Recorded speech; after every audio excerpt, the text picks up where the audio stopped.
भारत और चीन के बीच में किन मुद्दों पर बात हो रही है, उस बीच एक खबर देख लीजिए। अहम खबर है, चीन और पाकिस्तान के सहयोग से और उग्र हो गया है तालिबान। जंग में तालिबान का खुलकर साथ दे रहे चीन और पाकिस्तान। अफगानिस्तान में आतंक फैला रहा आईएसआई। अफगान सरकार के हवाले से आरोप है, आईएसआई के सहयोग से ही अफगानिस्तान में हिंसा तेज है। पाकिस्तान आतंकी संगठनों को तालिबान से जोड़ने की फिराक में है। आईएसआई, ये आरोप सीधे सीधे आधिकारिक रूप पर अफगानिस्तान की सरकार लगा रही है।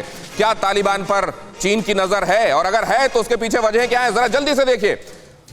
चीन के चरित्र में दोष, और इधर दोष के तहत ही तालिबान जैसे एलिमेंट्स को समर्थन, तालिबान को समर्थन देने में आईएसआई पीछे नहीं, पाकिस्तान को समर्थन देने में सीपेक के लालच में चीन पीछे नहीं, और चीन और तालिबान भी इन दिनों दोस्ती की भाषा बोल रहे हैं। मतलब आपको समझ में आ रहा होगा कि एक्चुअली चल क्या रहा है। जरा देखिए चीन की नजर अफगानिस्तान के रास्ते, ईरान तक आर्थिक गलियारा।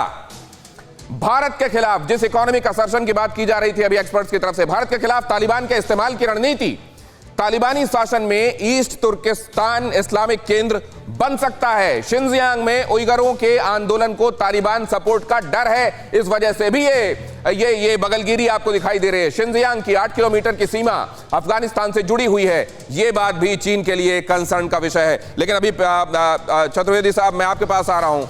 इस पूरे सिनेरियो में अगले 1 साल में आपको स्थितियां किधर जाती दिखाई दे रही? पहले तो ये 12वें राउंड का जो एक बात का मुद्दा है, चाइना का अलग है, हमारा अलग है। चाइना ने बोला कि पहले आप डी एस्केलेट करो, फिर डिसएंगेज करेंगे, विच इज जुवेनाइल। मतलब मेरे हिसाब से बचपन की बात है। इंडिया कहता है कि पहले डिसएंगेज तब हो, डिसएंगेज हो फिर डी एस्केलेशन हो, क्योंकि वो चाहते हैं कि अगर हमारे ट्रूप्स निकल गए तो उनको आराम से आने को मिलेगा। नंबर 1, मैं राजन कुमार साहब की बात से पूरी तरह सहमत हूँ। संदोरांग चू में भी करीब 20 साल लगे थे, तो ये उम्मीद करना कि ये जल्दी से रिजॉल्व हो जाएगा, नहीं। हाँ, ये हो सकता है कि जो पहले हम लोग गोगरा और हॉट स्प्रिंग्स में पेट्रोलिंग कर सकते थे, वो हमको हो सकता है कि आज की बात के बाद कुछ उनमें से एक पे कुछ बन जाए सहमति। लेकिन मुझे कोई बहुत खास उम्मीद नहीं है। मुझे लग रहा है कि इसमें 2 चीज़ें हमको करना बहुत ज़रूरी है, 3 चीज़ें बल्कि। एक, हिंदुस्तान को खुद मुख्तार होना पड़ेगा। ये सोचना कि अमेरिका हमारे साथ आएगा, ये करेगा, अमेरिका के अपने इंटरेस्ट हैं। मैरीटाइम डोमेन में हम चाइना को डिस्टर्ब कर सकते हैं, और जिसका असर सब जगह, क्योंकि उसकी 70% जो ट्रेड है वो मैरीटाइम डोमेन से है, और हम उसमें काफ़ी डोमिनेट कर सकते हैं इंडियन ओशन में 6 डिग्री चैनल तक। जो कि मतलब हु जिनटाओ भी यही कहते थे, जो उनके पिछले प्रेसिडेंट थे, कि मलाका डिलेमा, तो वहाँ पे हम कर सकते हैं। नंबर 1। नंबर 2, हमको इंफ्रास्ट्रक्चर पे बहुत जोर देने की ज़रूरत है, क्योंकि हमारा अगर ऑल वेदर कनेक्टिविटी हो गई लद्दाख से, जो कि हमारी टनलिंग या रेल या रोड की जो बन रही है, उनको एक्सपीडाइट करने की ज़रूरत है। एंड तीसरा, जहाँ पे हम खड़े हैं वहाँ मुस्तैदी से खड़े रहने की ज़रूरत है। ये लंबी लड़ाई चलेगी।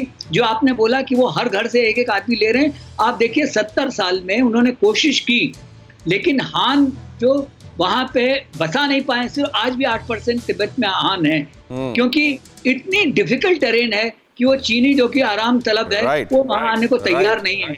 असल में वो खुदा का लेखा भी बदलने के लिए तैयार है। वो ये कहता है कि दलाई लामा के पुनर्जन्म के मामले में भी रीइंकार्नेशन के संदर्भ में वो लोग तय करेंगे, वहां की जो कम्युनिस्ट पार्टी है वो तय करेगी कि रीइंकार्नेशन कैसे होगा, आप समझ लीजिए। और शायद इसीलिए वो चाहते हैं कि तिब्बत में भी वो लिटिल एम्परर्स को तैनात कर सकते हैं, लेकिन हकीकत सामने आ जाती है जब वहां जाते हैं और समझ जाते होंगे शायद कि खुदा कोई एक चीज है और उससे आगे वो नहीं सोच सकते। लेकिन मैं इसको लेकर जनरल कुलकर्णी, अगली खबर जिसके बारे में मैं लगातार कह रहा हूं कि अपने दर्शकों को एक बेहद बड़ी खबर देने वाला हूं, वो खबर देने से पहले मैं एक बात आपसे समझना चाहता हूं। जो चल रहा है अफगानिस्तान में, पाकिस्तान का जो हम रवैया देख रहे हैं, सीपेक को लेकर चीन का जो हिसाब किताब देख रहे हैं, साउथ चाइना सी, ताइवान, ये सब सारी चीजें, और लद्दाख ऑफ कोर्स, ये इनमें इंटरकनेक्शन आपको एक इंटरकनेक्टेड थ्रेड दिखाई देता है, या इनको आइसोलेशन में देखा जाना चाहिए? देश सारा इंटरकनेक्टेड है, इसमें कोई शक नहीं है। अगर आप देखें, चीन ने पाकिस्तान को अपने कब्जे में कर रखा है। चीन ने ईरान के साथ अगले 20 साल के लिए $400 बिलियन का ट्रेड का उसने पैक्ट कर रखा है। चीन ने रशिया के साथ इस तरीके से उसके एक तरीके से मैं कहूँगा रिलेशनशिप है कि तजाकिस्तान, तुर्कमेनिस्तान, उज्बेकिस्तान में रशिया सोचता है कि चीन अगर दखल अंदाजी देगा तो गड़बड़ हो सकती है। चीन सोचता है कि किसी प्रकार से पाकिस्तान को हिंदुस्तान के साथ लगाया जाए और हिंदुस्तान को दबा करके रखा जाए, तो हिंदुस्तान अपने साउथ एशिया में ही पड़ा रहे और हम अपनी तरक्की करते रहे। ऐसे माहौल में अगर आप देखें कि चीन अपना पाकिस्तान में जो है, चाहे वो तालिबान पाकिस्तान का हो, चाहे वो तालिबान अफगानिस्तान का हो, ये आइडियोलॉजिकली एक ही है। फिक्र आपकी, सोमवार से शुक्रवार रात 9 बजे सिर्फ TV9 भारतवर्ष पर।